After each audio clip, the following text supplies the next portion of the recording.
Night of the Living podcast is always ad-free for patrons at patreon.com/NOTLP.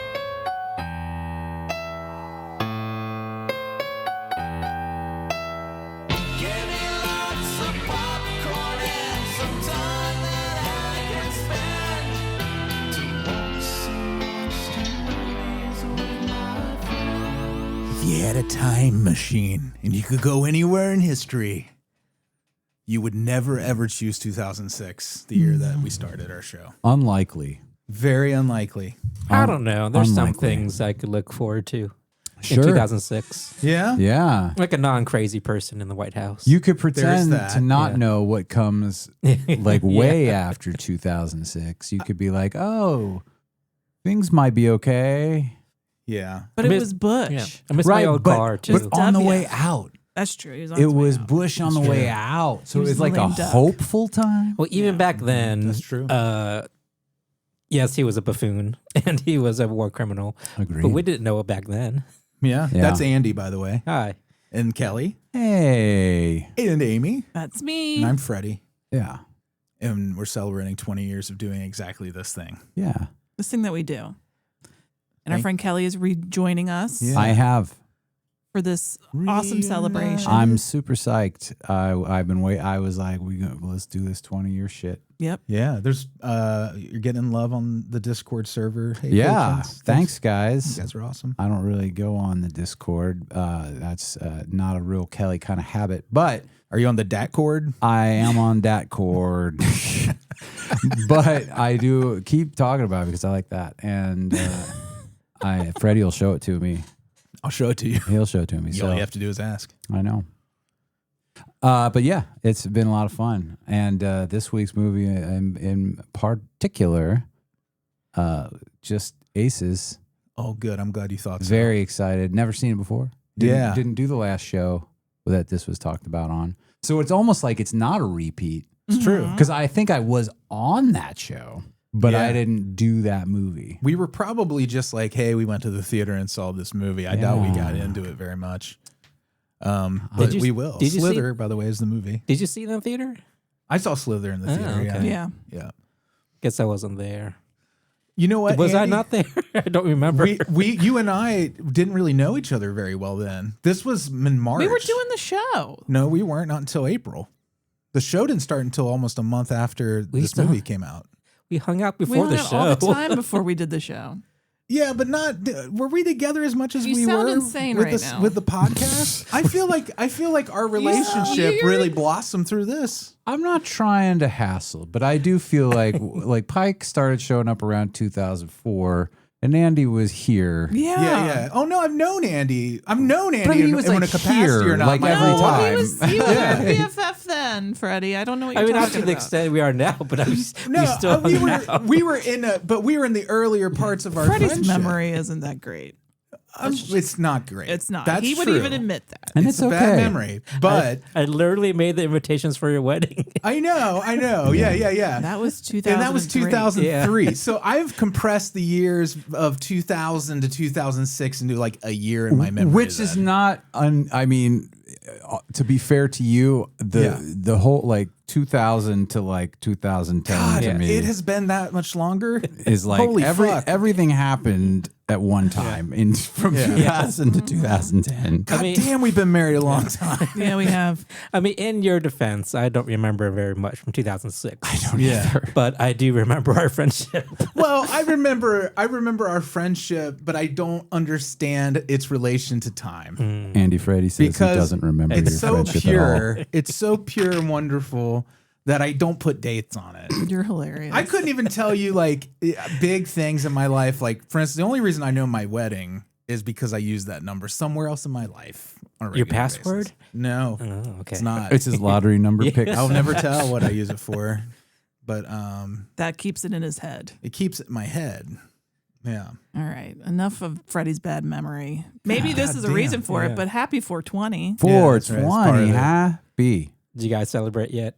I've done a little bit of pre-gaming just like right before I came over here. Did a little pen action just to get loose. I wasn't in a very good mood. We realized I had a conversation today, Elise, traditionally and over my long life, even though I have, depression and other problems, my mood is typically a very stable thing. I'm not a person that gets irritable. I get angry about things. You know what I mean? Like a trigger can make me angry. But typically, like my mood is very stable. Like I'm just very even, like all the time. And over the past year, 2 years, I've started to get irritable from time to time just for no reason. And I know that a lot of people are that way. It's called perimenopause, and you have it. And it's possible. Certainly, my hormones are also changing in some ways, not as major. Your body is changing. My body is changing. But anyway, so I was just irritable today. But then I smoked some weed, and then I came here, but just a little bit. And then I came here, and I'm feeling better. Good. That makes me happy. Yeah. What year did we become friends, Andy? Oh my God. Just so I'll know going forward. We used to watch Buffy all the time. But when they were Tuesdays. new, it was after the fourth season, right? It was around that time. When was the fourth season of Buffy? 98? No. 99. So we've known each other Forever and ever. God damn, how long? I knew your brother when we were real little. But 2000, actually. I'm sorry. I'm sorry. I'm hung up on this. I don't know this when fucking timeline. I don't know He when needs Buffy to know was the out. day. I don't know. Have to have a day, but I'm like, I was probably like Facebook friends with a lot of people before I ever was friends with them. So you can't rely on that either. Freddie Morris, there wasn't a time when Andy wasn't a part of our lives. That's it. How many seasons did Buffy last? 7. Okay. 7. Damn. Oh, that's right. Because the comics Season were 196. So I feel like we started hanging out around season 6 or 5, maybe. of Buffy. So that was That's a great way to remember it. Yeah. 2003, 2002. Okay. That's more or less when we reconnected as well. I remember calling That you makes guys at the Buffy season 5 season finale when she jumped off the thing. Yeah. And like I called you Jumped guys off the on the thing. phone, Well, not a cellular phone. Listen, Oh, landline? listen, everybody, to what I'm about to say. I called Freddie and Amy on a landline telephone. I'm so embarrassed I ever had one. I punched their number that I knew in my brain by heart into buttons, not like digitally rendered buttons, real mechanical buttons. And then we talked about a show that we watched on network TV That had commercials. Yeah. During breaks, sometimes we'd call each other. Yeah, exactly. So that's where we were. Wow. And now we know where we are. Hold up now. Did I live with It's my different. parents still when I met you? Yeah, I think. Or had we bought the house already? You had bought the house already. So we had just bought the house. Because I remember I came to your housewarming party. It was like New Year's or something. Oh, okay. Yeah, because we moved in like December. You guys came back into my life at the best time Yeah. where I just really needed both of you. I hope you know that. I do. Because I received, I'm just kidding. I was going to make up some whole joke, but that's a genuine thing and I appreciate it. Yeah, I thank agree. you. Yeah, I mean it a lot. He's a genuine boy. I'm sorry that I don't know the timeline of these things. It's easy with Kelley because You don't have to know the timeline. I know the timeline. Yeah. We were in an art class together.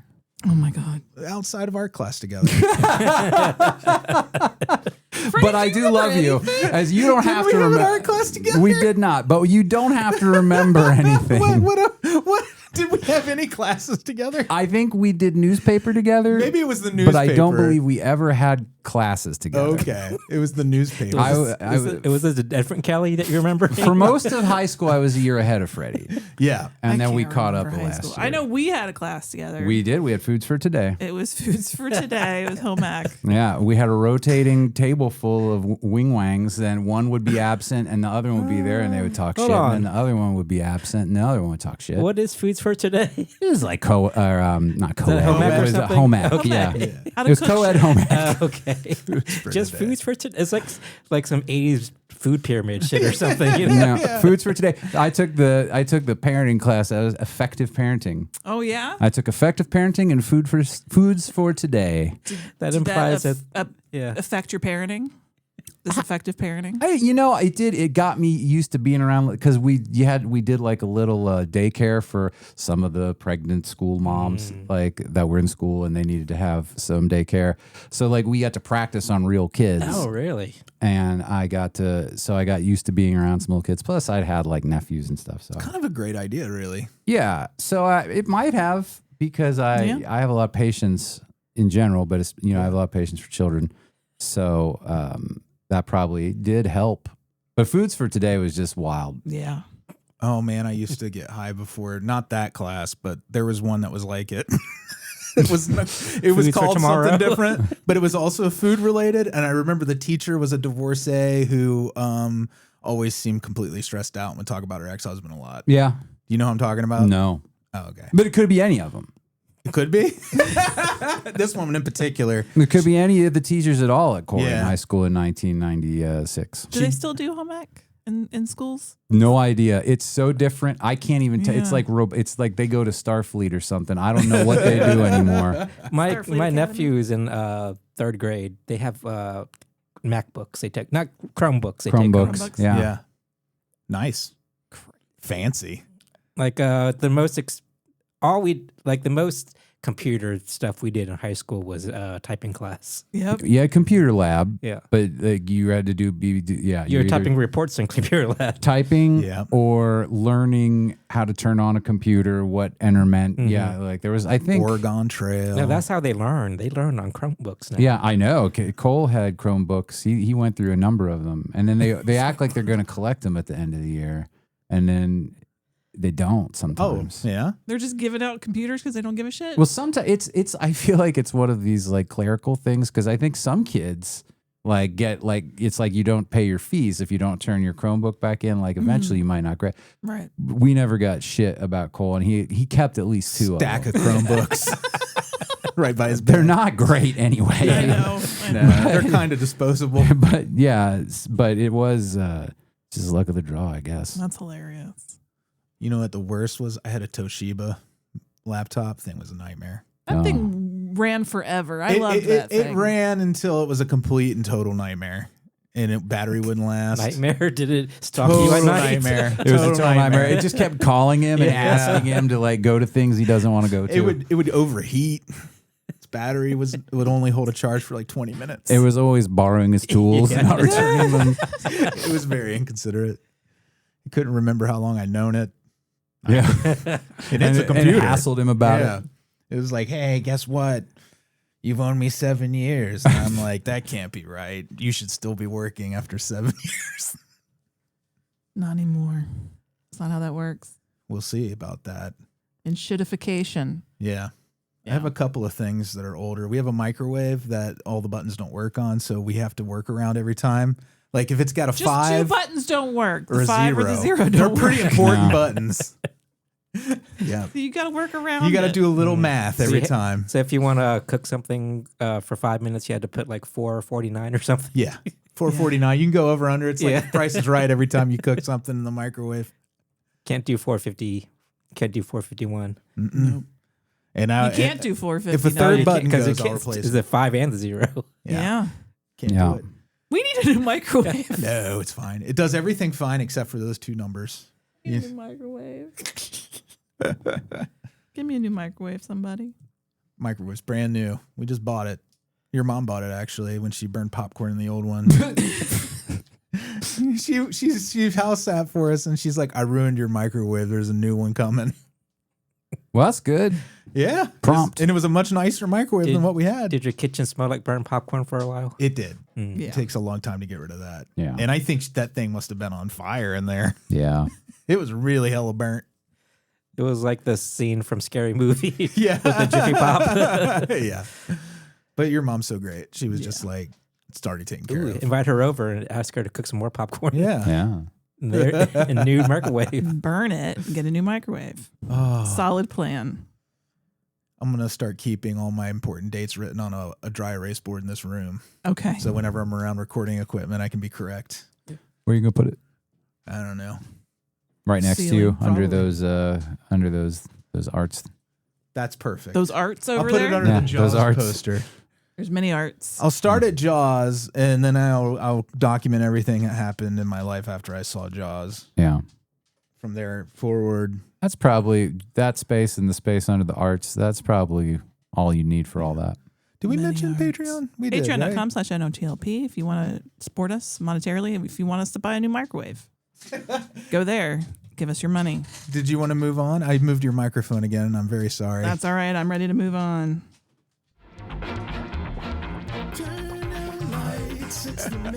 I was trying to move it back for you. Me and Amy, our microphones are entangled like clumsy legs of a teenage dancer. Yeah. A lanky, tall Kevin Bacon type before he got all the moves down. Yeah. These things should have jeans on them, is what I'm saying. Our mic stands And a mullet. and a mullet, little blue jeans. This week's main attraction, I picked it, and that's why it's the best. Slither. This came out March 31st, 2006, as we established. A time when I was floating in mystery around me. I don't know what's happening. Production of this movie, written and directed by James Gunn. We all know James Gunn. Yeah. He's a St. Louis boy, Missouri. Yeah. Is there another St. Louis? There could be. There You could be. know, there's like there's There like probably multiple certainly is, Columbuses, but yeah. and There's Paris, a Cleveland, and London. Tennessee. There's a Versailles, Ohio. Mhm. or There's is it another Kentucky? Cincinnati. It's Indiana. That's Yeah. so weird. There's actually There's no multiple Cincinnati. Cincinnati's, but, No, there's but only one. nobody really know. Like nobody bizarre. considers them real. No, they're not. Do they real. also try to do Cincinnati style chili and the No. other Cincinnati's just because? They do. Yeah, I shouldn't have I no butted for the first time in my life. I should have yes anded you because that could have gone somewhere great. So James Gunn was making movies at like 12 years old with his brothers, who, you know, we all know about that too. If you're a genre fan, you probably know who I'm talking about. He started with Trauma, professionally there, filing papers, and then he got the chance to write the screenplay for Romeo and Juliet. Yeah, he was a kid, Yeah, so which is wild to think about. yes, it's so well. Lloyd Kaufman still does that. We meet those people at Horror Hound. There's always some young up and comer who he is bringing into the fold there. The cream of some young up and comer. I kind of messed up the wording on that, but you have to forgive me. That's also one of my favorite trauma movies. It's probably like my top two. Yeah. It's so great. Yeah. Same. There was a nice trauma reference in Slither. Yeah, too. Yeah. Because you had the mom who turns into the Blob. Yeah. Watching Toxic Avenger, but then Lloyd Kaufman's in the police station. Oh, I didn't notice that. I He's didn't the either. drunk. Yeah. He looks really young there. It was like It's 20 years It was ago, like a still. Stanley kind of. Yeah. Oh, there he is. Yeah. Cameo. Yep. Ow. So I think he's most famous now, James Gunn, for Guardians of the Galaxy is probably the biggest thing. And the DC. Yeah, you know, Yeah, he's like in leading- charge of DCU. I loved Peacemaker. It was great. Highly recommend it. He was also the first person in history to write back-to-back #1 weekend box office hits. Do you remember what they were? One was Dawn of the Dead. Yeah, the other one was Scooby-Doo? Scooby-Doo 2. Scooby-Doo 2, Monsters Unleashed. A week later, yeah. I like how you added the Monsters Unleashed. Well, it's important to distinguish it from Scooby-Doo 1. I didn't know there was a like add-on to Scooby-Doo 2. Yeah. Monsters It's Unleashed. I Monsters forgot there was a Unleashed. Yeah. Scooby-Doo too. Yeah. All their greatest foes come back from the foes from the cartoon. Really? He is. You know what? I don't know if I've seen the second Scooby-Doo movie. I may not have. Saw it at the theater. I remember liking the first one. It was First good. one's good. The second one, honestly, you don't really need to see. It's like really a kid's movie. Oh, okay. And I mean like really a kid's movie. Like it's not very cohesive. Oh, I see. So he was still honing his craft, I guess. The inspiration for this film, Slither, was he had an image in his mind of a young woman with an alien like worm flapping out of her mouth because he had seen that movie Shivers, I believe, or the David Cronenberg movie.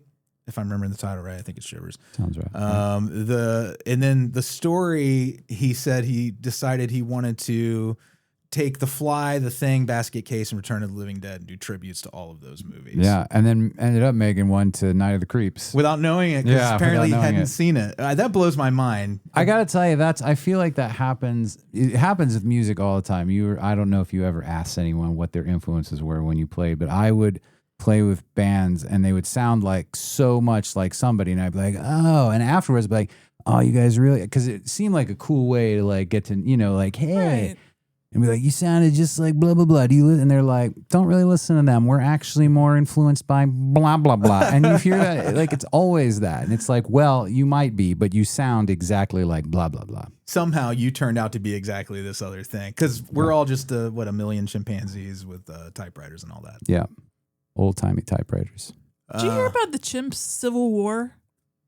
No, go on. There's apparently a civil war going on with some chimps. Well, somewhere. we watched a lot of nature documentaries now, and there is a thing about these. There's in the forest in Namibia. I'm not sure. Wherever it is, I just watched this. There's two factions of chimps, two different tribes of chimps, and they have two different territories, and they will fight with each. Like if they'll try to come and take territory, and then if you get caught in their territory, they'll kill you. It's very interesting. That is wild. Is it like a new development? It's Because something that, yes. I remember in like biology class, they told us like they're like other monkey tribes would like kill the babies and stuff like that. Chimps are very violent. Sometimes. No, as far as I know, this is one tribe warring against itself. A civil war. Well, this did the one Brother against brother. that we watched started as one great big group, like of hundreds and hundreds. Well, maybe not. Maybe like 120 or something like that. And then it split. I don't know if this is what you're talking about. And then it split into two separate factions.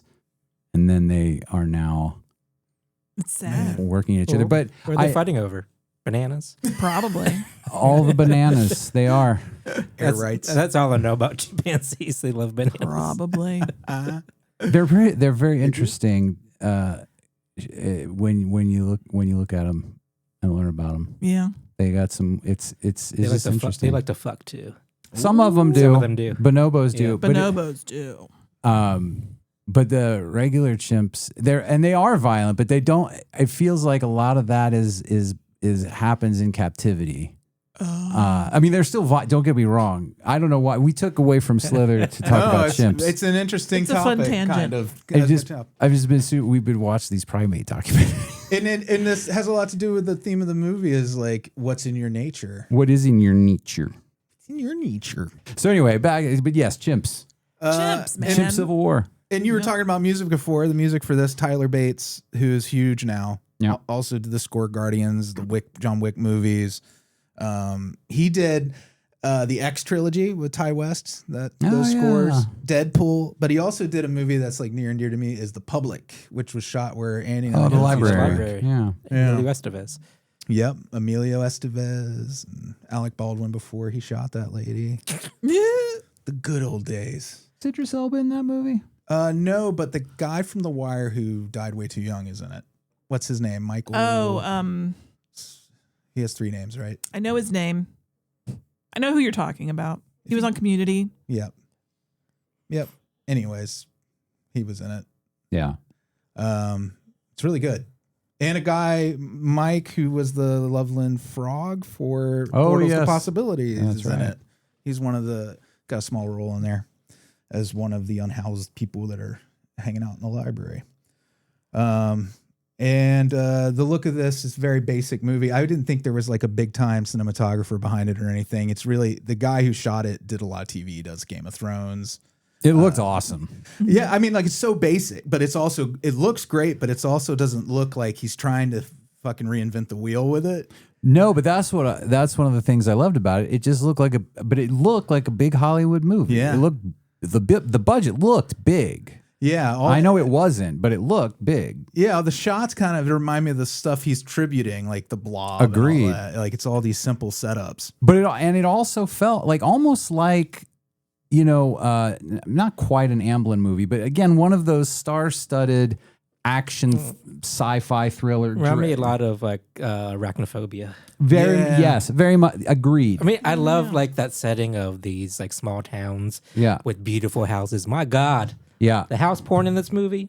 Oh, it's great. I mean, they're like suburban houses, but they're nice suburban houses. Yes. Agreed. So it's supposed to be South Carolina, but it's actually British Columbia, of course. BC. Yeah. Everything's British Columbia, right? Yeah. Or, or what's the other one? Vancouver. Vancouver. Thank you. It's always there. Do they call it the Couve? They have to cast so many Canadians. I didn't know this. There's a percentage of your cast and crew have to be Canadians when you film up there. Yeah. To get all the sweet deals. Yeah, there's fun little things. It's Wheelsy, South Carolina, fictional town. But there's Hinnenlauders, Saddle Lodge. That Hinnenlauders, the guy who did Basket Case and all that stuff. There's all the little names, McCready. Yes, there's tons of. I didn't catch that, but I caught others too. I was like, oh, that's because of black, and that name is from black. I thought it was kind of telling that he's the mayor, McCready, but he's also the auctioneers and funeral home that he passes on the street. So his family is there's something about that vibe, maybe the dirty business kind of vibe. Yeah. Some funeral homes are into some shady stuff. He does come off. His character's a little sleazy. Yes. But I think he could have came off sleazier than he actually like. I feel like everybody in this movie was pretty likable. There was no real villains. Yeah. A lot of times in these movies, there's one person that goes against the grain and tries to save himself. But everybody here was on the same boat.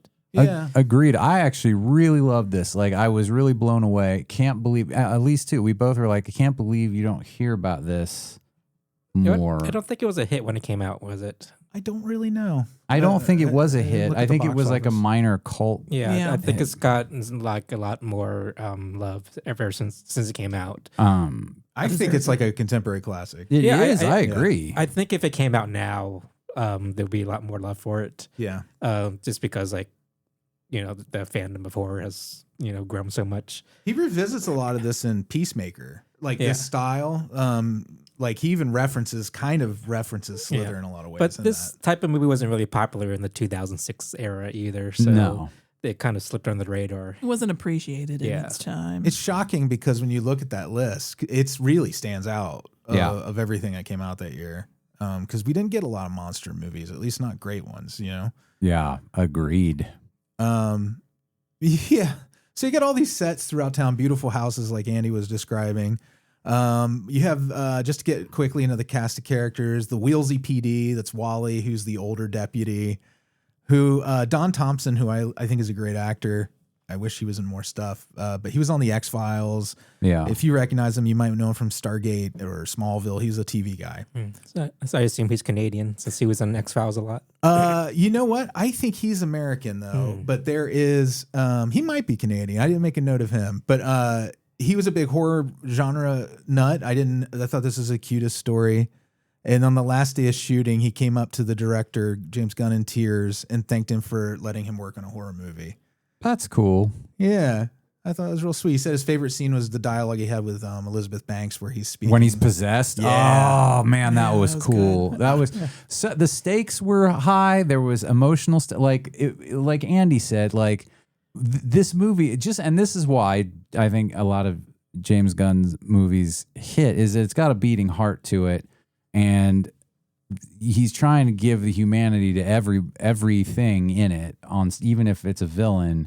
Yeah. You see the humanity there, and it was so everybody was kind of, again, because it feels like, again, just a sort of a Hollywood blockbustery kind of what was Spider. It reminds me a lot too of the Spider-Man Sam Raimi movies, the look of it.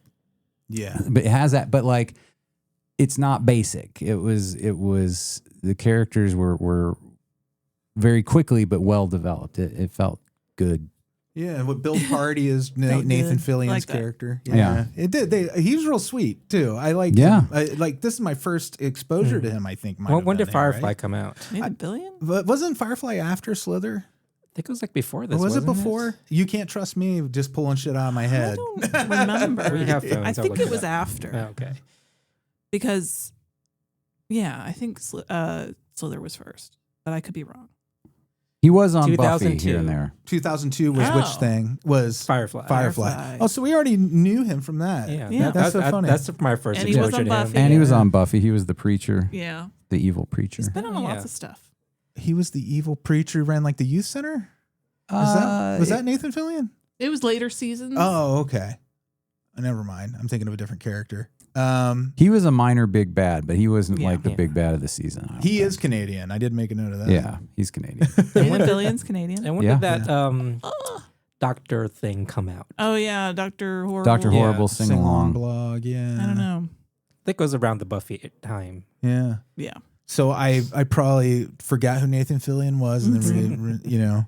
But I will say that I feel that love story kind of went nowhere and was not necessary. Yeah, that was kind of like, okay. No, because they didn't make out Michael Rooker to be this bad guy. Right. You know what I mean? That They was sort of did. But he was still. I think he still They had. tiptoed. They tiptoed around it, but they didn't make him seem out to be this guy that was keeping them apart. Right. You know. And, Right. And like Elizabeth Banks and Nathan Fillion were like destined to be together. Well, there's that whole thing that Margaret, the deputy, says when they're asking what does she see in him, and In who? Grant. in Grant. Oh. Grant- What does Grant Starla Grant. see in Grant? Grant. And she says basically that Starla was raised in the shanties, dirt Yeah, poor, Trailer Park, and it was her one chance to have a different life was to be with him. And I think that Purdy didn't want to get interfere that's- with it. Yeah, that's why they got together. But like they still in that relationship between Elizabeth Banks and Michael Rooker, there was still like chemistry and love. Yeah, there, they were I real. felt. Yeah. I felt like they were real moments. That was one of the things I thought was so strong about it was like they didn't again just portray him as just this guy's a real abusive Yeah. prick. He's just Right. like not maybe he's like a rough around the edges, not refined. he's older than her. They Yeah. don't connect on everything. It makes sense that there might He's a it's little not an ideal. controlling. Yeah, I mean, like I said, he's not like he's not like A+, but he's not. I didn't get abusive in any way. Right. But I did feel like she did have affection for him too. So I feel that Yeah. that was one of my criticisms of the movie. That just that love story was kind of underdeveloped and unnecessary. Agreed. By the way, yeah. not abusive is not my bar for like I just mean movies tend to simplify. Like if you're a bad husband, they usually make you like all the way bad. You know, they give you, this is someone that someone could be with. Yeah, because he had that moment where he went out to the bar and was going to hook up with his chick, but Brenda. he stopped himself. Yeah.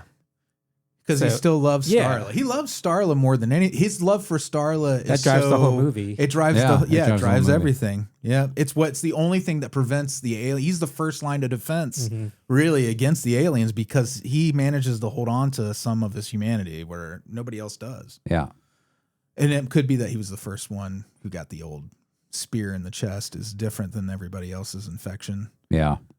I don't know what the science is on this. I don't. Yeah. No idea. But Yeah. Starla. I'm sorry. Go ahead. No, it's like I was asked you guys Star Trek fans about hive minds and because the Oh, Borg. yeah. How does that work? Is there like one main mind? Yes. Yes. Okay. The Borg Queen. The Okay. queen. So is it the? You think it's the same way here? Seems like It it. seems I like think there's it's that one organism, Yeah. and it's controlling all the others are all part of it. So Yeah. anything it infects with those little wormies. Like the base was the thing that Yeah. landed in the meteor. Yeah. But That's one organism, and that's what spreads. I remember Kylie, the teenager, was telling how he goes from world to world, eating up everything. So is there no other organism that he left on those worlds, or he just eat them up already Well, like and moved on? he would have eaten everything, Yeah, right? I guess 'Cause they consume everything they they can. eventually, yeah. Okay. all the meat. Which was meat. That was, first of all, that was great. Like when they would call things meat, Yep. because you also then understood because like the zombies, by the way, this is a great movie too, in that you got tons of different kinds of things. Yeah. You have the alien, you have like the initial alien, then you have Grant as he transforms, then you have Brenda after he impregnates her, which was horrifying. Sci-Fi. Brenda Blob. Yeah. Then you have the Night of the Creeps slugs, and then the slugs turn people into zombies again, similarly, but even really better handled. And so you get a ton of different monsters. And like what I like about the zombies is they have different, because they're part of the organism, they have different tasks. Yeah. Some of them are to get, and then some of them just eat. Like some of them are there to consume for the alien, and some of them are there to do tasks. And at some point somebody says that. They say either it takes over a person, impregnates a person, or eats a person. Yeah. Those are the three things that happen. We have a lot of purposes. Mm-hmm. We're the Swiss Army knife of the universe. Really strong.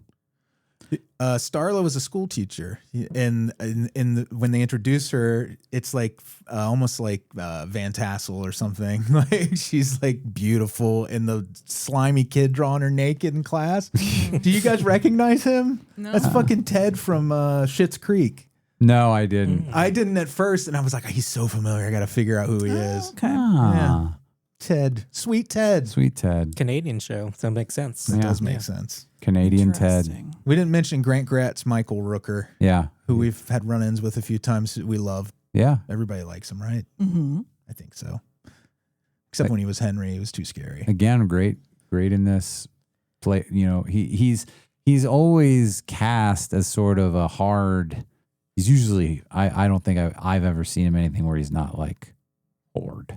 Yeah, but there's a lot of villains. But he has the heart. But he does, and he's like lovable. He is, and he pulls it like he manages to not come across as just like, you know what I mean? Right. Like it's very like he has a real restrained, usually kind of performance. He's like a martial artist too. Just kind of interesting. Like he was doing that before he got into film, and he was having people do that trick. There, he would shift his body weight. Yeah, we got video of you talking about that. It's so weird. I mean, in this movie, he's built like a brick shit house. Yeah, he's in really good shape. Yeah. It's like, damn, Michael Rooker, I was not familiar with your game. Yeah, you see his butt in Mallrats, if you're interested. I love these stories of him like shadow boxing and playing karate. Like I call it like when we were kids. It sounds like I hear descriptions of him on sets. Like he'll be off when he's not doing anything, just like fighting shadows. That makes me wonder, because that's what in Mallrats, there's like just a throwaway like second shot, like for a second shot of his character like doing like he drops his towel so you can see his ass, and he does like these like Mac style karate moves, and so I wonder if that's because he was just actually doing that, and Kevin Smith was like, hey, do that on camera. So there's like a jump, right? So you have a 3-month jump from the Deer Festival weekend when he first gets 3 months. 6 days. or is it 6 days? It was like 3 days or something. 3 days or 6 days. 3 It days. was something The like gestation period was that quick. And that, okay. and that 3 days he was going from farm to farm eating the animals. That's when that started, Yeah. after just 3 days. Yeah. I read that as months for some reason. I'm glad that you were here. Again, time, not my strong You've seen point. the movie twice. I've watched it more than twice. No, I mean yesterday and today. I didn't really watch it the second time. I was just looking for certain things. Because 3 months, that changes the whole movie a lot. It does change a lot. That would be quite a gestation period. Friday is hunting season, then it's Sunday, so it follows like the Easter structure. Yeah. Yeah. Okay. That makes a lot more sense to me when I sit and think about the story. I don't know why I thought there was a bigger jump, but it's not important. Yeah. And that's another thing I like about the movie, where everybody realizes what's going on right Yes. away. There's no doubting Thomas's like, that's not an alien. Right. You know what I mean? Like because they see what's going on, and they go out hunting for him because they know that he's kind of and they do see him with the slimy tentacle arms and everything. Is he spotted as a squid? Yes, that's actually a great, what Andy's pointing out is like a really great moment too of exposition and making that possible by having like 4 of the deputies see him with his stretchy arms. Yeah, this is when Elizabeth Banks comes home from the deer cheer. Because there's like there's a brief moment where one cop who wasn't there is like kind of hassling him when they're calling him that, but the rest of them are like, well, that's what he fucking is, and then they just all like gun up and go out on posse. So that's on why posse. I like it. Is so efficient, the movie. It is because it gets going like with a threat and everything. Because there's no like figuring out what's going on. So they just get right into it. Yeah, it is literally a straight line from the farms when they do deduce where to find him. He's like going here to the right. He's going left to right across the map and just destroying everybody's. Yeah, there's no like and scene where livestock. they bring in the scientists to figure out, investigate the crash site and everything. Yeah. No, it's really. I'm so glad they skipped that. That trope is not worth the time. What drags you down? That's when you want to have like a long ass movie and you're trying, this was so lean and he has such a deft hand. He has such a deft hand. I don't know why. It's only like an hour and 36 minutes. Yeah, it's like that's the perfect length for like a creature feature. Agreed. And it also doesn't feel like they're cutting any corners. Like it feels like they're doing more. Like he's such a good storyteller and wraps everything so efficiently that it feels like it just feels really full and it's just really real strong. I feel like a real scary moment.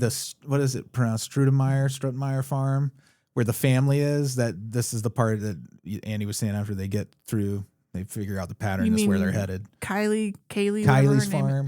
Farm. Yeah. Yeah. That shit's really, that whole setup is like a horror movie unto itself. Like you could snip out that whole segment. It's so scary. Yeah. Yeah. And I like how the movie really doesn't pull any punches. It could have gone further with certain things. Yeah. Which I don't mind. But the fact that they infected kids. Yeah. Oh yeah, that was I great. thought That creepy little girl. Yeah, I thought that was like, wow, they're not fucking around with this movie. Yeah, it was scary. It was genuinely And scary. It was good. Yeah, the baby. Oh, forgot about the baby. Forget about Yeah, the Guys, baby. you're talking about her baby, Brenda's baby. Yeah, Brenda's baby. Yeah, because you never see it again. They ate a baby. They ate the baby. They ate the that baby. fucking And they baby. ate pets. They ate her baby. There's this great scene where I guess Elizabeth Banks opens up the basement door room that he had locked. Oh. Because it turns out that's where he's keeping all of his meat, which is dead pets Yeah. and dead coyotes. You know they're dead coyotes because he's labeled them in some way. Yeah. Because there's a label hanging from the ceiling that says coyotes next to their head. Why is that there? So we'd know those were So that coyotes. we would know that those were coyotes. But then you got to think to yourself, Grant in his alien state created a tag and hung it on the ceiling so he would know where his coyotes were. Right. Him buying the steaks is a really funny sequence too. Just the meat and the way they handle meat in general. It makes me laugh. Well, when he's first infected, he runs home and he goes to the fridge to get meat out of the fridge. They had a lot of fucking meat For two people. For two people. Yeah. They had 3 packs of bologna. They're probably keto. Who eats that much They bologna? could be.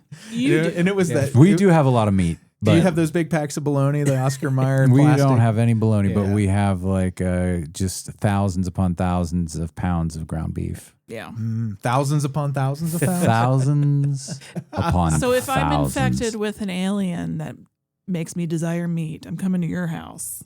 Yeah. I'm cleaning you out. Yeah. Yeah. But, it's frozen I'll eat it anyway. mostly. When Amy was talking about the basement scene with all the animals, she didn't notice the smell before. I know, right? Oh my God. I know that's nitpicking, but like as soon as she breaks the lock open and opens the door, that's when the smell comes in. Yeah. It's like a door is not going to keep smell out, honey. It's true. This one does. It's a special door. Yeah. But it is also pretty, like, you really feel like you get what the smell of that is. Again, the acting, they really get across how horrible it is going in that room.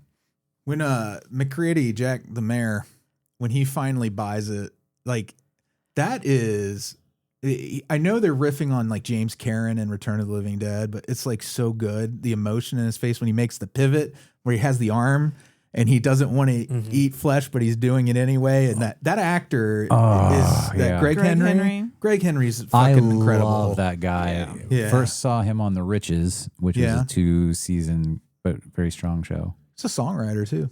Yeah. He wrote a Dwight Yoakam song, well, a song that Dwight Yoakam made famous. Is The Back of Your Hand is the name of it. Damn. Goodness. My goodness. Back of your hand. There's certain implies certain Rough. things. Yeah.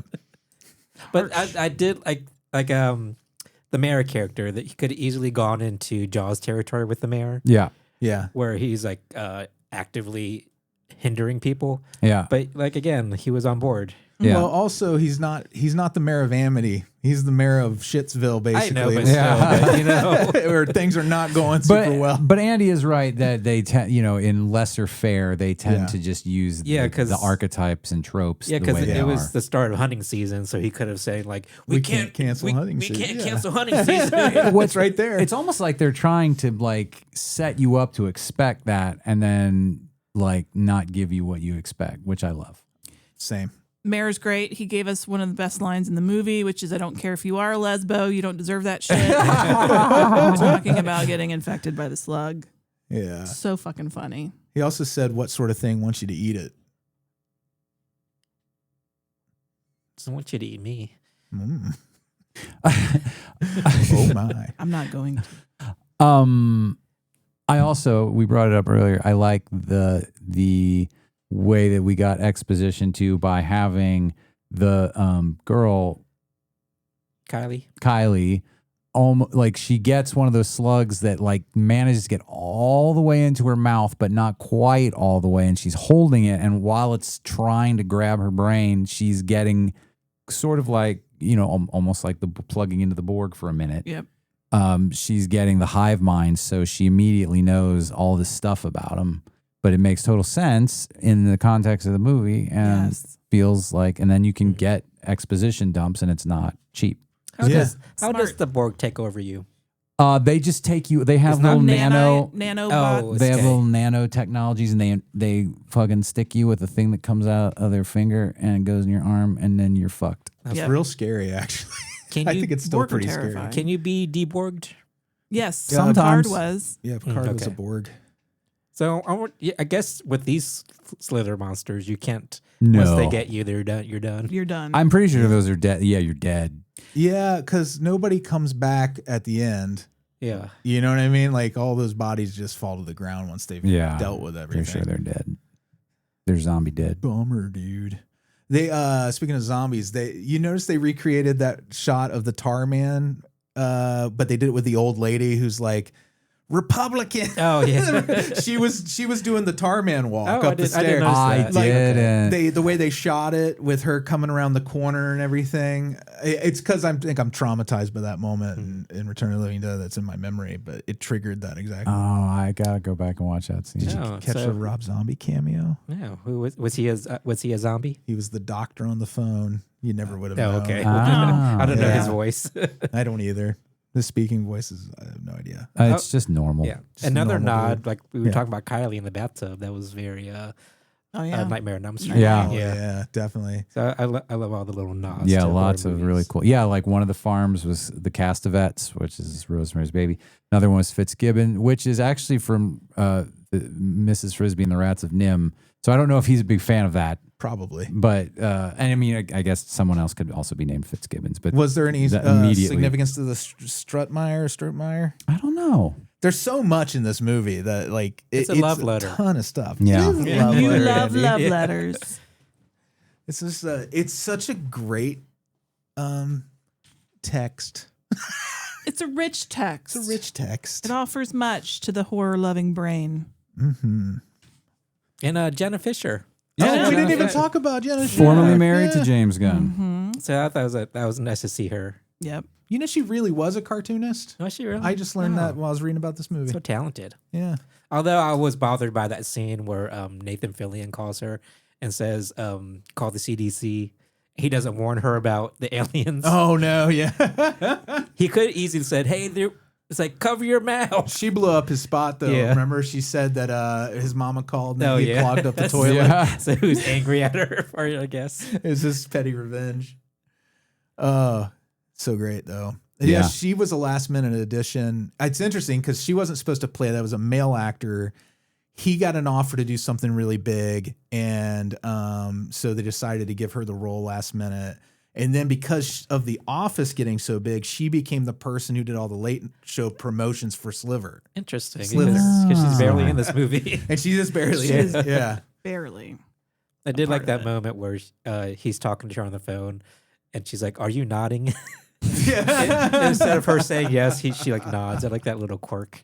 Yeah, it was funny. Yeah. It was pretty cute. Real high, like the tension was ratcheted up also the whole time. I mean, you really feel, again, because it's so brisk, and it just kind of rockets. I mean, you get time. Like, it's not like it feels like it's rushing, but like you get propelled through it. A little Shaun of the Dead too, with the opening, because you get all of the townspeople who will later be victims. Yeah.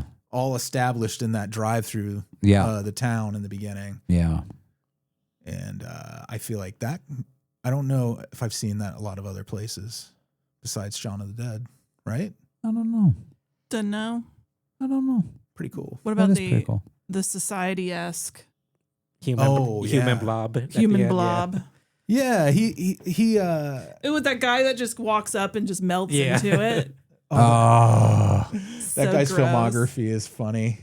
If you look him up. Yeah. Do you know who did the makeup for this? Yeah, there's a few companies, but the main thing was in the production. Creature effects were Dan Rebert and company. He did some Terminator 2. He did Magnolia, and Stargate SG-1, which Amy was watching recently. Yeah, but I just love the look of Grant at the end. Too. Yeah, it was really cool. With the mouth. It reminded me a lot of Freaked. Yeah. Alex Winter's Freaked. Yeah, same style mouth. Yeah. And you know what? They show a farmer with like who has a prosthetic that's supposed to be like a hair lip in the beginning opening. And I don't know if that was supposed to mirror like something with that.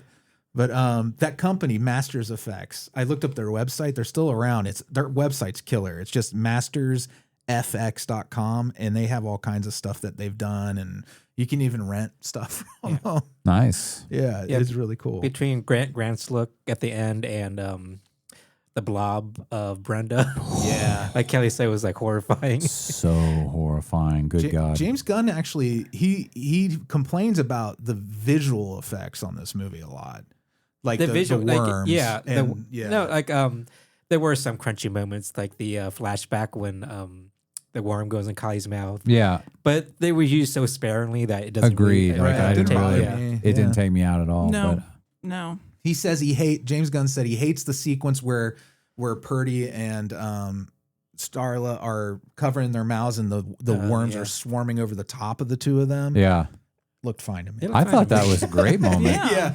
Yeah, he doesn't like the look of it. But I get it. It probably wasn't, he probably had something else specific in His mind. own worst critic, probably. Yeah.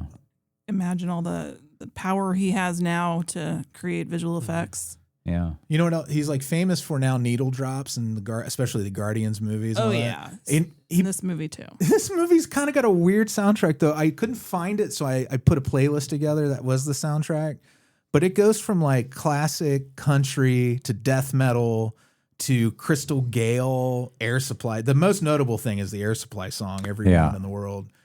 That movie, he said he always thought that song was kind of creepy. And I think I agree with him. Yeah, we talked about that too. We're like, what's like, you are all women to me. You are, you're not an individual. You are a collective of all the women that I wish I could have sex with, but they're all inside of you. And I guess it fits the movie too. Yeah. Because of the thing. The hive mind. I just wonder if he had like the budget to get the songs he wanted. Yeah, I don't know. Because I mean, I can't imagine Air Supply was crazy expensive. No, they blew it all on air supply. Yeah. Entire budget. But you got to maintain your air supply. He did say the most common question he is asked about the movie is who performs "Baby I Love You" by the Yahoos. The one of the songs in the closing credits where I love you but get the fuck away from whatever it was. Leave me the fuck alone. Yeah, he says that's the most common question he's asked about the movie, which I think is insane. Yeah, that's crazy. See, movie's that's great. what I was saying. Like it should be even. I mean, I know it has a cult following is appreciated somewhat, but I feel like it should be a bigger.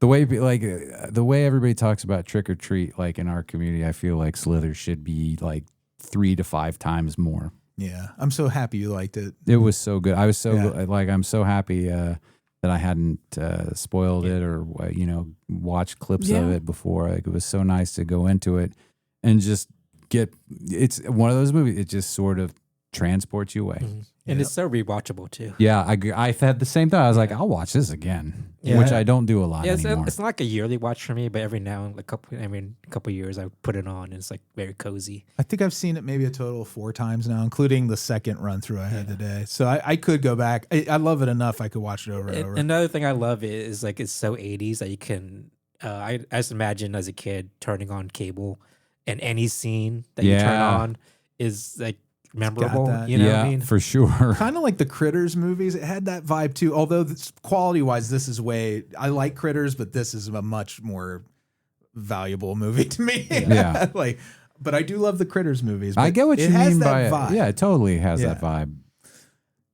If vibes were nickels, How many nickels would you have? you'd have a nickel each for each one of these movies at least. Yeah, you would. 10 cents. Oh, we're gonna go down to the local phosphate stand and get ourselves a sarsaparilla. 2 maybe. Yeah. You probably get 50 sarsaparillas for 10 cents. Mm-hmm. Did anybody find the little Slither creatures kind of cute?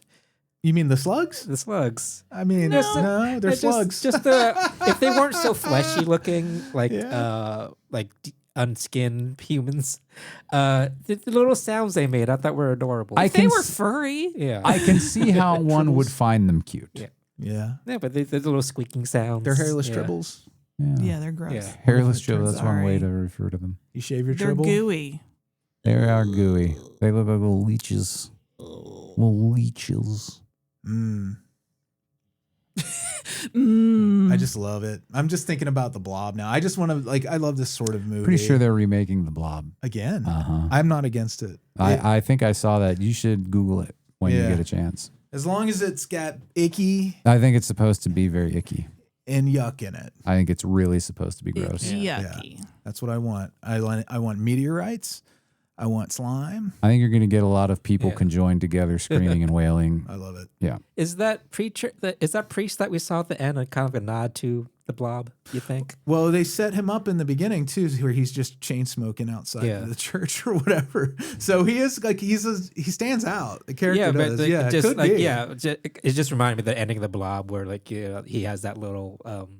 He has the robes on. Yeah, he starts worshiping it. Yeah, so that I just thought that was like a nod to like the Blob for me at least. Yeah. Yeah. And you also, I mean, how much of it is when you design a small town in South Carolina that you have to have a religious figure as part of the landscape? Yeah. But I think you're right, Andy. Like they deliberately chose one with a collar. Yeah. Maybe. Pretty cool. Pretty goddamn cool. Give it another shot, Slither. Great movie. Yeah, big recommend. Great poster too. Yeah. Yeah, really strong. There's design. also strong. I keep saying strong, but that's a word I use when I think something is more or less perfect. If you look up there's a painted poster of it that James Gunn owns, the original of that some artist did. That's really cool. If you just Google it, you'll find it. But the poster is just the girl in the bathtub, her arm coming is her arm out the bathtub or something? I think so, Her yeah. leg is like something. sitting up. You can see her thigh. You see all these like slug monsters coming toward her, and like that tells you what the movie is about right away. Yeah. Yeah. And plus, she's such an important character. It makes sense for her to be. She is like the turning point of the movie. Yeah. In the tub. So it's more than just a clever image, right? It's much more. Mm-hmm. Speaking of more, did you have any more to say about this movie? I don't. You? No, it's like watching this movie and seeing other James Gunn movies, you can see so many Gunnisms. Agreed. Oh, yeah. It's really a good example of what I mean. I liked him at the time, so like I was excited. I can't believe I didn't see this because I was excited to see it. I was excited to see it with you guys. Yeah, not like necessarily go to, but it was a lot of it was talked about a lot at the time, right? In this group, and I do not know what kept me from seeing it in that moment. And then I was with someone who didn't have any interest in anything like that for a long, long time. So I just never got around to it. That'll happen. It was meant to be this time in your life. You needed Slither the most. It was Soup Stoops. Slither was carrying you. When you really saw great. that one slimy trail in the sand. Yeah, I was like, oh. That's when the slugs were carrying you. I did have one other thing to say. I forgot. The Strutmeyer family, the dad with the handlebar mustache, when the cops show up and they're still trying to keep up the facade, they're like, what's wrong with your arms? He goes, oh, I guess that's poison ivy. And the little twins say, we're itchy. Yeah. That shit was that was a great moment. Oh, one more thing I want to say, like acid spit. Yeah. Oh, yeah. I forgot about acid spit. I love that in movies. just because it's so the idea is so terrifying. And he didn't overuse it. It was just like here and there, a couple Right. places, but just so well placed that again, it was like, you're like, oh shit, acid spit. Same with his razor sharp tail. Grant Oh, splits yeah. that guy right down the middle. That's I love right. it. So cool. That's a Yeah. great effect. That when was he- a great moment. When he Yeah. blinks and it just moves. When you a don't little. know you've been cut in half is one of my favorite tropes in horror movies. It's pretty great. Oh, there's a 13 Ghosts connection. I think the mom of the farm family, the Stewart or whatever's, I think she was one of the ghosts in 13 Ghosts, Okay. like the lady ghost. Good to know. Are you thinking of that from Cut in Half? From Ghost Ship? Because, I was thinking in 13 Ghosts, there's also the person cut in half Does someone get cut in half in 13 Ghosts? with a glass thing. Ah. Slices them. Yeah. Those are both Dark Castle movies. Dark Castle like to cut people into pieces. Not Dark Castle. Well, yeah, the You're right. William Castle remakes. Yeah, that was it Dark was Dark Castle. Castle. Before they started making non-horror movies. Yeah. Dark Castle is a weird company. Google them. Google them. Oh, I won't. You'll love it, Amy. It's right. The history of Dark Castle is everything you All right, love. fine, I will. They're making another 13 Ghosts also, I think. Oh. Yeah, I think I heard that. And that's like, a sequel, like a remake, right? or is it gonna be like 14 Ghosts? I think it's a remake. It's a remake. Oh, okay. Somebody told me they were making a sequel to the 90s or early 2000s. No, I whichever don't one. think so. I think it's a remake. That makes a lot more sense. That first one was not like a big success or anything. It's not like a great movie. It's all right. It's all right. House on Haunted Hill had like one really cool moment. See, I thought I had more than one. I really only like one moment from Is that camcorder Yes, scene? the camcorder is the Camcorder only scene. is the most memorable. Maybe there are other things I liked about House on Haunted Hill actually, but that to me was I No, like, but liked it that's mostly except the end. I feel that's a legendary horror moment. For yeah, me, that's at a least. legendary Yeah. horror moment. The tank is pretty good in Last House. I mean, on what the fuck is the movie we were just talking about? House on Haunted Hill. Yeah. Yeah, The tank. Do you remember that? no, It was like some sort of device they were using on the patients. It's this like an isolation chamber. That was pretty scary. yeah, there's a lot of cool stuff. I mean, it's dated as hell now. Yeah. The visual effects in that are terrible, good ideas. but the movie is fun.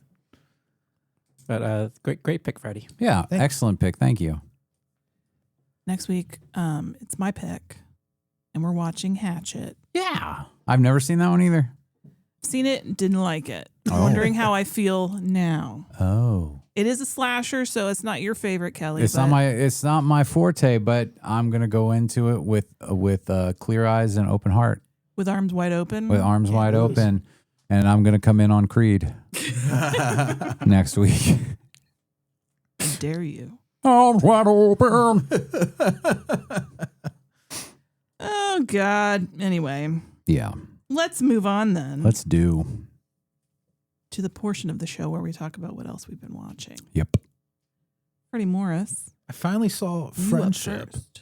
Friendship? with Paul Rudd. Oh yeah, Yeah, and Tim Tim Robinson. Robinson. Fun, weird movie. Holy balls! What an intense experience. Yeah, Also, a great movie. Yeah, really like just great a great movie. movie separately from his shtick. It reminded me of Sharp Corner. Have you seen that or heard about that? but you told us about it, and Yeah. it is on our. It's like at the top of our movie list. Well, it's Very similar. Yeah, love Tim Robinson, man. I can't get enough of that dude, and he's so. The Chair Company is so wild, like, Yeah. and this was a little bit like that. It was. I'm gonna a go lot. see a Marvel. I'm gonna go see him. Nah, I gotta go see a Marvel. I'm not trying to spoil anybody, but it's just Tim But Robinson. regardless, yeah, and I don't want to talk too much about. I really just Yeah. wanted to mention. I finally got around to it. I think Andy got more into it I at one didn't see point. it. You haven't seen it? No. Oh, see, memory, shot. It's permanent. I need to make notes for everything. But I did watch Dangerous Animals. That's a movie that's more definitely up your alley. Yes, folks. also on our list. Great movie about a serial killer that uses sharks. You guys have put movies is on my our list all this month. We have I'm tons curious- of your I'm recommendations. curious at how on he the does list. it. Well, I can tell you, it's Is no it like secret. Shark? Remember Shark Night? It's not like that. That's where they had the lake they had Yeah. to cross. Yeah, and the kid tried to outrun the sharks. Yeah. This is it's the guy who did the movie The Loved Ones, which is this great. Oh, so Yeah. it's pretty intense. Yeah. Is it pretty intense? It's a very intense movie. But the concept and the guy who plays the killer is outstanding, and it's got the young woman from FD Tacoma that we used to watch that we love so much. Tacoma FD That we love so much that I got backwards. Salon Dijon. But he runs an expedition where you can hire him to go out and look at sharks. And he's this guy who seems like this fun, charismatic dude, this Australian guy. But the thing is that he likes to kill people. He will take women out there and keep them captive on the bottom For the of implication. The boat. Yeah. Because of the implications. Because of the implication. And the implications here are he will feed you to sharks. They're kind of like great whites. Who or use you as bait, essentially. Yeah. It's fucking amazing. tiger sharks. It's, What? there's a lot of bull sharks and stuff. There's moments. Yeah. There's moments throughout this movie. If you like sharks, Kelley, you're gonna love it. Yeah. I think you're just gonna love it. It's a really fun movie. I dig sharks. Yeah. It's got a great little love story in it. That's not too much. I hope, we really do actually have a list too. Like when I say that, it's not like a mental list. Yeah. Like we have a literal list called movie list. I do too. Is the mentalist on it? And we add to it. The mentalist is on it. That's a good one. Also the brutalist, the surrealist, All the ists. But no, I just wanted you guys to know I'm not just like blowing smoke up your ass. We have put all of your recommendations on our actual current movie list. Dangerous Stay away from animals. my ass with your smoke, sir. Well, I have to put it somewhere. You don't want me just blowing it into the room. You can move on because I don't want to say too much about either of those movies because I think people need to just watch them. Okay. Well, thank you. But Friendship and Dangerous Animals be a good album title. Mm-hmm. It would be actually great Not album bad. title. All right, I'll go next. I finally got around. Well, we started The Pit, season 2. Oh, Are we watching The Pit? I haven't watched The Pit. You're not watching The No. Pit? Oh, I really like The Pit. So finally got into it. Now I know more about Baby Jane Doe. It's so addictive. It is really addictive. But that's not what I wanted to talk about. What I wanted to talk about is I finally watched the new Hellraiser that came out a couple years ago. Oh. The one on Hulu. Oh, the Yes. Hulu Hellraiser. I Hulu forgot the fuck Hellraiser. all about it. I know, me too, With- until with I was The Lady Pinhead. with a lady pinhead. Yeah. Can you handle it? Did you hear that? Men of the world. That was the glass I'd love to handle ceiling it. shattering. All those pins. How could it not? All those pins. First year I'm scratching it. I didn't realize that the lead actress, Odessa Zion. I didn't know that. I forgot that she was in this and that she's having like a breakout year. She's now. having a huge moment being Yeah. a Marty Supreme and everything. And her mom's Pamela Adlon. Yeah. Yeah. It's a huge year for her mom being Pamela Adlon. It's a huge year for Nepo babies. Yeah. She's really great though. She is really great. She's fantastic. She's on Pamela Ghosts. Adlon or this lady? Both Odessa. of them. Okay. Both of them. Yeah, I'm I a like huge Pamela fan of Adlon, Pamela Adlon. but, Bobby Hill right there. I'll have to get. So what made you decide to watch this finally? I was looking for something to watch for the show because I couldn't be like, I just watched The Pit. But so I just decided to watch it. Freddie had watched it a few months back. No, I saw it when it was new. Freddie saw it when it For was Horror new. Hound. Yeah. Yeah. I could have sworn you just watched this a few months ago because I was in the You're room having for my it. problem. I hate you so How much. long have we known each other, Amy? Too long. So anyway, Hellraiser. At least 10 years. At least. At least. I've known you a minimum of at least a decade. At least. No, the movie was good. It was good. It was different than its predecessor. Yeah. It's more grounded, I would say. Yeah. Kind of movie versus the very kind of dreaminess and like I don't know what another word I want. It's a feeling Yeah. about the first one. I get you. Now, everyone's seen this but Kelley? I have not I've seen seen this. it. Okay. I didn't care for it because I felt it was kind of mean. What do you mean? Because a lot of innocent people got tortured by the Cenobites. Well, I know, but that's what they do. But it's people, to me, it's about people that don't realize what they're getting into. Right. But a lot of people, in this one, you just get pricked by the box and then you get sucked down to hell. And you're Oh, fucked. yeah. That's actually not how it's supposed to work. I at feel all. that's kind of unfair. They kind of get into the differences in this. Like they do some world building. But I guess yes, they do world. Yeah, building, I didn't know that. I realized there were different boxes. There's different configurations. Yeah, of different. the box. Yeah, different configurations. All right. There aren't different boxes. It's different configurations of the box. Now, So- I can get with that, but I still feel weird about you not having to try to solve it. Yeah, but that's what took me out of it. Just these innocent people that happen to get pricked by the box. And Well, that was Well, I don't want to spoil anything for anybody, but yes, that does happen. But there are reasons for it, sort of. It didn't come across mean to me. I felt that there was only one character that I liked, and that character went through hell. And I'm not talking about the main character. I'm talking about her brother's boyfriend. He's the only one that was likable. Yeah. I don't know. I liked it, but it's not a replacement in any way, shape, or form for the original Hellraiser. Right. And I think it's the best one they've done since the second one. oh, for sure. Yeah, Go back and watch the garbage that they have yeah, pumped out. it's in really well Hellraiser's made. I name. thought. Yeah. But like Amy said, it has less of a fantasy vibe to it. I think. Fantasy. That's the word I want. It's the first time I've watched a Hellraiser movie since, and I saw 4 in the theater, and at the time I really loved it. I don't know how I feel about it so much now, but it's the first time since then that I saw a Hellraiser movie, and I'm like, I want to see another Hellraiser movie when I was done with it. I don't know if you felt the same way. Did you want it to continue, or are you like done with Hellraiser? No, I'm good. Yeah. I'm good with this world. The world that they built in this movie, in the 2022 version. They don't undo anything from the old movies, so it could stand as a sequel. Is this the not a same remake. world as like the original? That's what I'm Hellraiser saying. movies? They never blatantly say yes or no. Okay. The only thing that makes you question that is that Pinhead in this is not the Pinhead you're used to seeing. But then again, it's a different configuration, perhaps. exactly, it could be a different configuration of Pinhead, and that's true of all the Cenobites in this. They stick to the classic designs too. I like that. But I did like the new Lady Pinhead. I thought she was really scary. She did a great job. She was so still. Yeah. Like she would deliver her lines with such stillness of her body that it was so creepy. Yeah.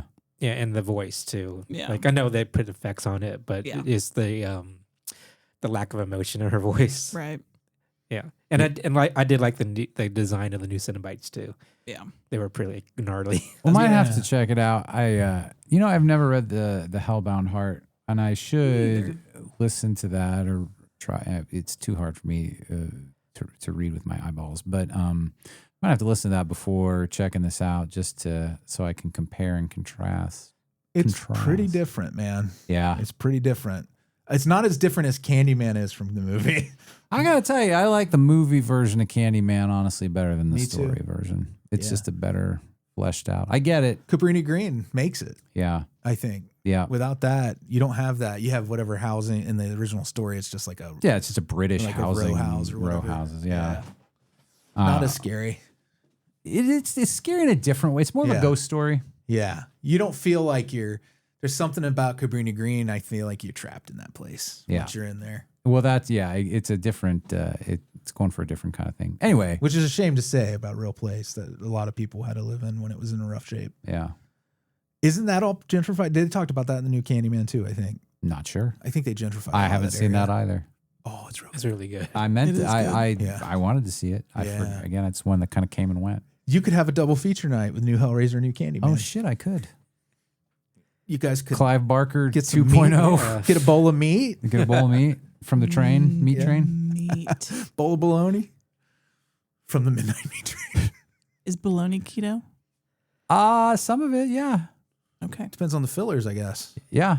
It does, but mostly, yeah. I mean, The lips are okay. The assholes are not. assholes are fun. Actually, it's the other way around. Oh, that's surprising. Lips, so many carbs. Take the lips off the table. Take them off the table. All right. That's all I had to say about Hellraiser. Thank you, Amy. Thanks. Thank you for listening to me, Kelley. Yeah, you want me to go next? Amy said. So. Okay, I just want to check because I don't want. If you want to go first, I don't want to take your first. I'll go then. Okay. Yeah, take Okay, it, man. I watched the new Mummy. Oh, Lee I'm Cronin's sorry. I'm The sorry. Mummy? Lee Cronin's The Mummy.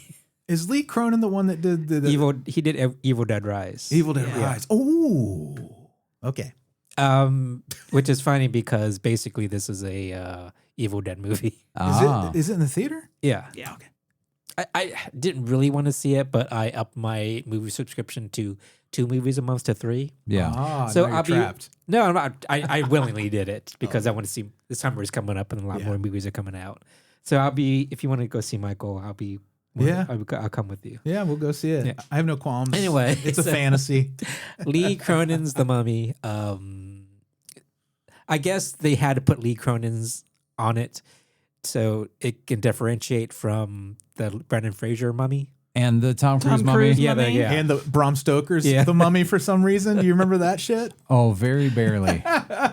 So I understand the reasoning behind it, but putting your name before a movie when you've only done 2 previous movies kind of seems kind of like, come on, dude. What was his other movie besides Evil Dead Something Rise? called The Hole in the Ground. Okay, I've never seen Anyway. it. But basically this is it's not a mummy movie. Oh, It's an Evil Dead movie. gotcha. There's even like Deadites, but they're Rebranded or basically literally the same universe? not rebranded. I Okay. mean, they're not called Deadites, but they act like Deadites. Yeah. I'm more interested in this than I was before you started saying Deadites. To me, the mummy is not that interesting.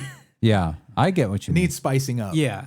Yeah. So in this one, it's about a demon that is contained within like a human vessel, and they mummify this human vessel, and the mummy gets out, and the demon is kind of released. So it's mummy because she's mummified, not because she's the resurrected dead person. Right.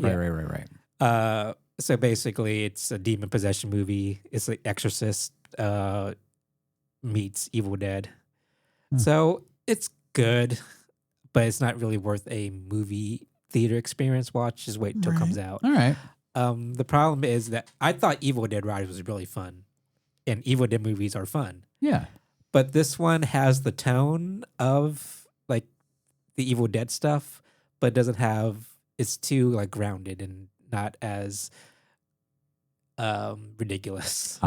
Because you know when you watch Evil Dead movie, it has a feel to it. Yeah, a little punk rock. Yeah, and this one they tried to take too seriously. No. So tonally, when you have all these like crazy Deadite things happening, mixed with this family drama, it doesn't really go together for me. Right. Yeah.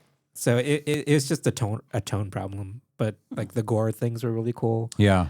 And I did appreciate that they tried to do something different with Yeah. the mummy story. But why though? You know? Yeah. It just, I think maybe to have the name The Mummy is I the main guess, reason. yeah. You know, you got to sell it.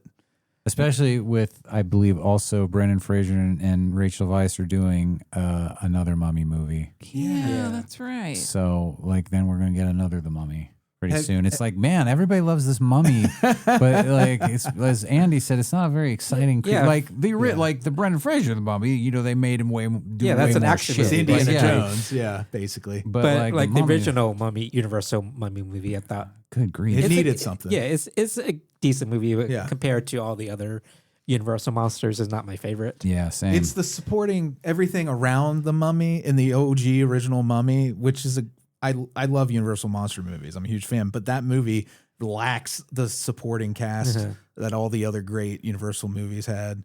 Like, who do you think when you think of the Mummy? You don't think of like any of the characters in it. right. But and also like the Mummy, to me, the best Mummy thing I've ever seen was the Tales from the Crypt one. Oh, are you talking about Tales from the Dark Side or Tales from the Crypt. which Tales from the Crypt episode of the Mummy? Is that I'm pretty sure it's a Tales from the well? There's Crypt episode. There's There's that real It's the- vaudevillian it's feeling the- one in Tales from the Dark Side. It's well, there's two. There's Egyptology professor that has in the puts up basement. that puts up his student as a sacrifice, Yeah, okay, I remember that one. and now. she she has to pose as the mummy's bride to fool him.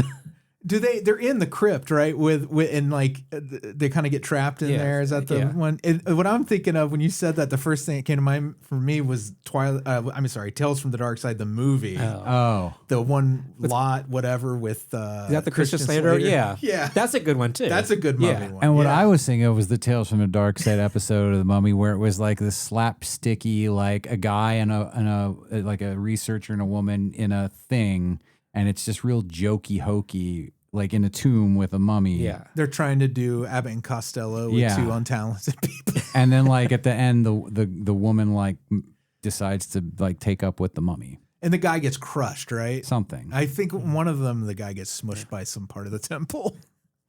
But like, God, mummy stuff. I think it's best when it's done like a short form like this. Yeah. But when you try to stretch a mummy movie out to like 2 hours or something. Yeah. You need other stuff. Yeah. So I think this is why they needed to pad it out with this movie at least. Adds up. Yeah. I'm still kind of excited because I really loved Evil Dead Rise, but I didn't see his other movie. I don't know. If you take it as an Evil Dead movie, it's good. Yeah. But when you tag the mummy onto it, it kind of like, what? Right. Yeah. You know? I'm glad I know that, I there. guess. But yeah, I would think I'll still be kind of excited. Yeah, just wait till it comes out on streaming. So that's it, yeah. All right. Lee Cronin's The Mummy. Don't want to get confused. Lee Cronin. The Mummy. Lee Daniels, the Mummy. Kelley. All right. I've got two quickly things to mention. They're both TV shows. One is classic and one is brand new.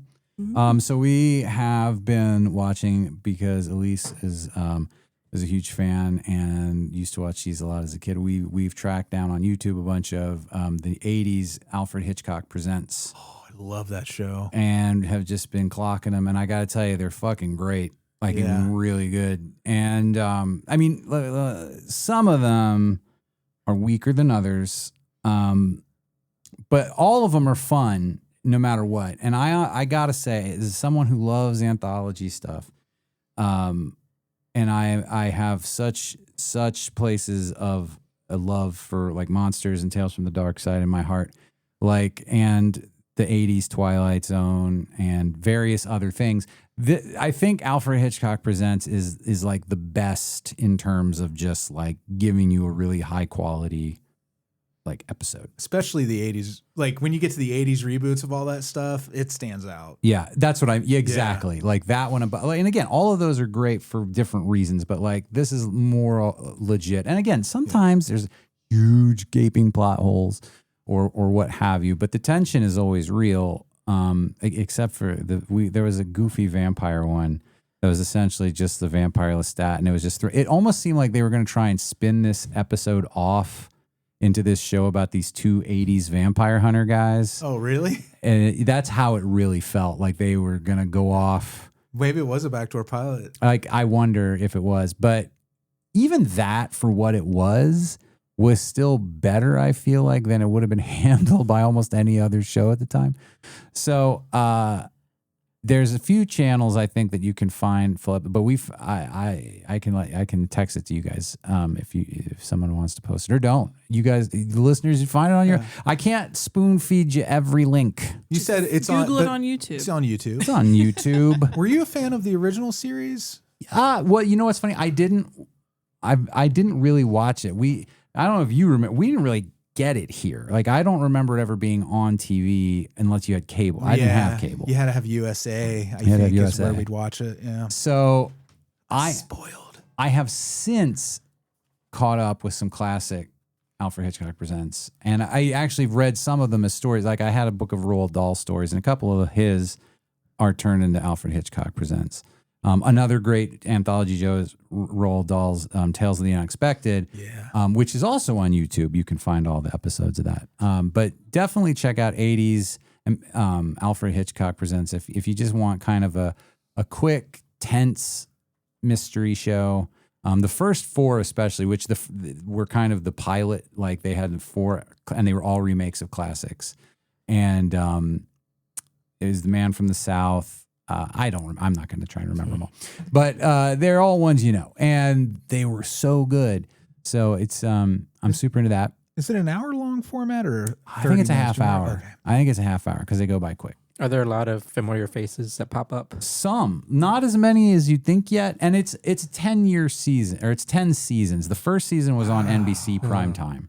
I didn't know it ran that long. And then the rest were on USA Network. So I have no idea if there's going to be a big quality jump when it moves from NBC to USA. But so far, so good. What was the question? Like familiar faces actors. Oh, that yes. pop up. Like the one we just watched one today, The Night Caller, and it had Linda Fiorentino Oh, okay. and Michael something. Dean O'Keefe. Cain? Which I don't know if he's somebody, but he looked familiar. Wasn't Dean Cain?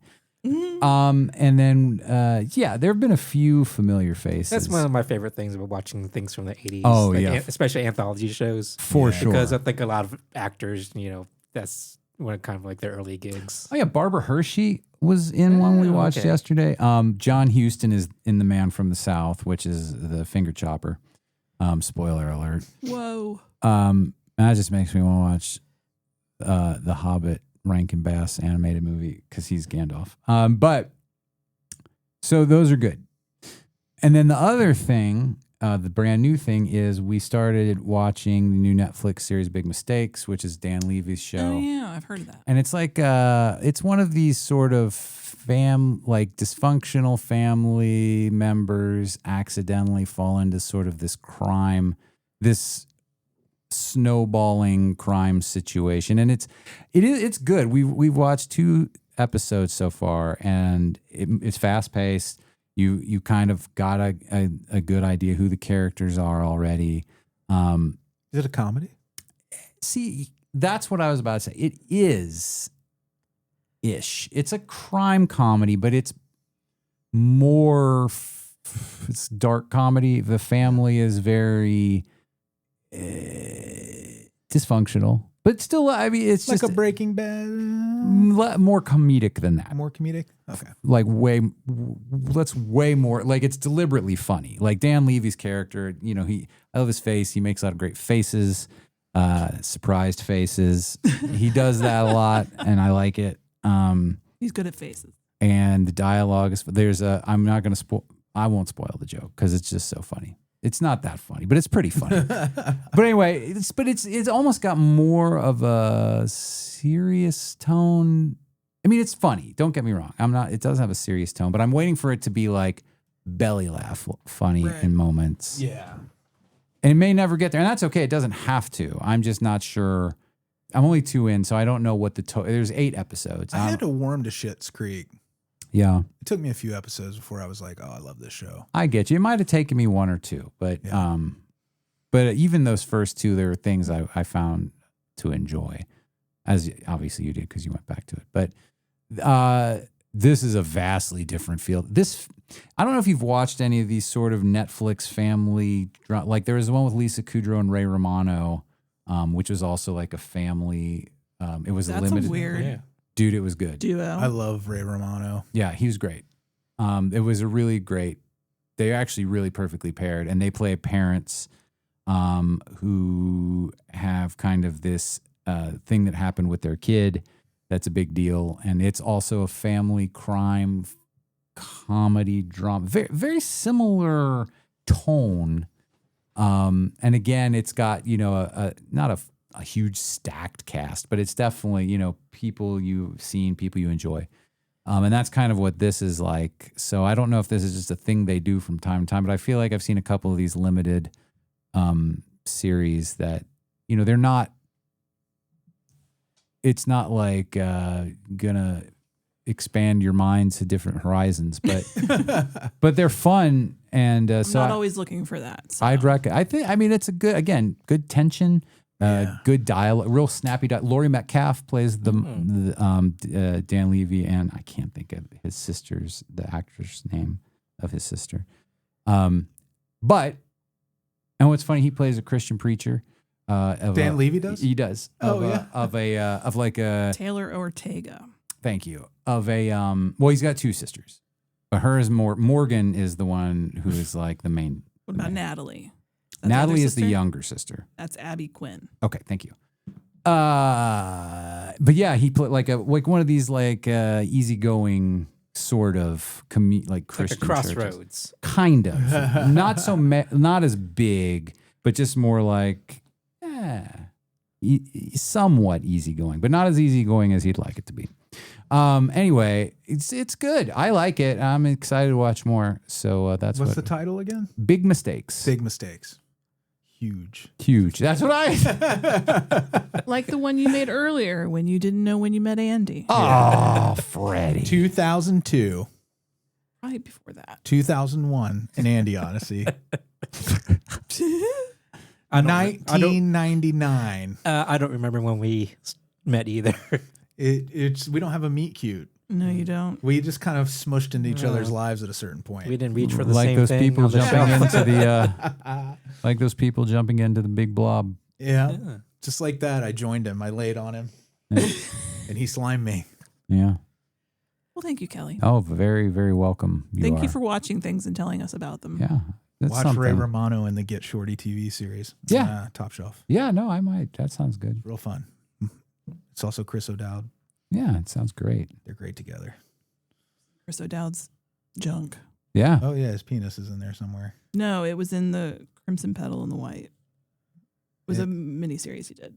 I think his penis. I'll never is all forget. over. I don't know why. It wasn't like a spectacular penis or anything. Well, but it's Chris O'Dowd's. He Just doesn't don't have to expect be spectacular to be memorable because of the person. Did it turn you on, or did it turn you off and back on again? It did nothing. You think she's that easy? She sees the penis and gets turned on. Be like, Well, it was really an IT "Whoa." crowd joke I made that you guys. Oh. I picked up on it Kelly got it. off and I on. see. That's why you should be here all the time. I hate you. All right. At the end of every show, we say hi to our Beelzebubs. Patreon.com/NOTLP if you want to be one. We've got Matt. Are you okay, Andy? Oh, I'm just stretching my back. Oh my God, you Your were just making a face. face like you were dying. Yeah, you look like you were either suppressing a sneeze. No, it's a good feeling. Okay, Yeah. good. Sorry, Matt, Branan, and Emily, Dr. Brian, Old Dirty Billsterd, Bill Fahrner, Blayne Yogurt, Jordache Jeans, Monica, Ernest, Dave, and Shayna Bobena. Bingo bango. Thank you, everybody. Thanks so much for listening. Thanks Bye. so much. Next week.